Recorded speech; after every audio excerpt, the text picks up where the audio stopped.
একটা বিষয় হলো যে আমাদের যে বর্তমান যে এক্সিস্টিং যে সংবিধান, সেই সংবিধানে 18 বার সংশোধনী 17 বার সংশোধনী হয়েছে এখন পর্যন্ত।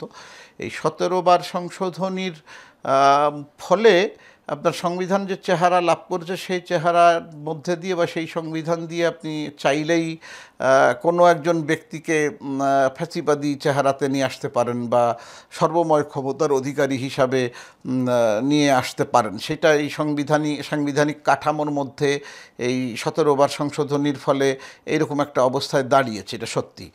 তো ফলে আপনি যদি একটা সুষ্ঠু রাজনৈতিক আবহাওয়া বা সুষ্ঠু দেশ পরিচালনার মতো সাংবিধানিক পরিস্থিতি তৈরি করতে চান, তাহলে কোনো সন্দেহই নেই যে এই সংবিধানে একটা বড় সংস্কার দরকার হবে। কারণ হলো এই যে ব্যত্যয়গুলো, যে অসুবিধাগুলো তৈরি করা হয়েছে গত 50 বছরেরও অধিক সময় ধরে, সেগুলো দূর করতে হবে। সেটা একটা পর্যালোচনার বিষয়। সেই জিনিসটি আসলে সংবিধান সংস্কার করে বা সংবিধান সংশোধন করেও হয়তো সম্ভব। এখন এর বাইরে যে যদি এইরকম বলি যে আমরা একটা নতুন সংবিধান, আর জাতি চাইলে নিশ্চয়ই নতুন সংবিধান লিখিত হতে পারে, সেটা পারেই, সেটাতে তো কোনো অসুবিধা নেই। পৃথিবীর অন্য দেশে এই ধরনের নজির আছে, কিন্তু প্রশ্ন হলো যে আমরা এই ধরনের ঐক্যমতের মধ্যে আছি কি না। আসলে প্রশ্ন হলো যে একটি নতুন সংবিধান লিখতে গেলে একটা জাতীয় ঐক্যের দরকার হবে, এবং আমরা কি চাই সেটার একটা কাঠামো তৈরি করার দরকার হবে। তো সেইগুলোর মতো অবস্থায় আমরা আসলে পৌঁছাতে পেরেছি কি না, বা আমাদের রাজনৈতিক পক্ষগুলোর মধ্যে এইরকম একটা বৃহত্তর ঐক্য আছে কি না, সেইটা বিবেচনায় রাখতে হবে।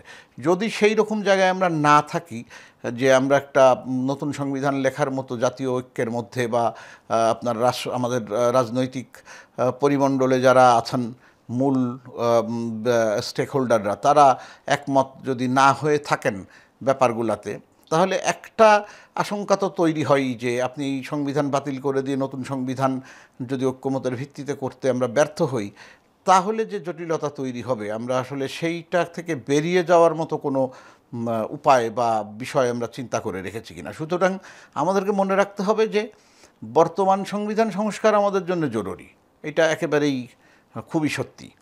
কিন্তু সেটা আসলে কী প্রক্রিয়ায় হবে, সেই জায়গাটাতে নামার আগে আমাদের মনে হয় যে দ্বিতীয়বার ভাববার অবশ্যই দরকার আছে। তার কারণ হলো, না হলে হতে পারে যে আমরা আর একটা জটিল পরিস্থিতির মধ্যে পড়ে যেতে পারি।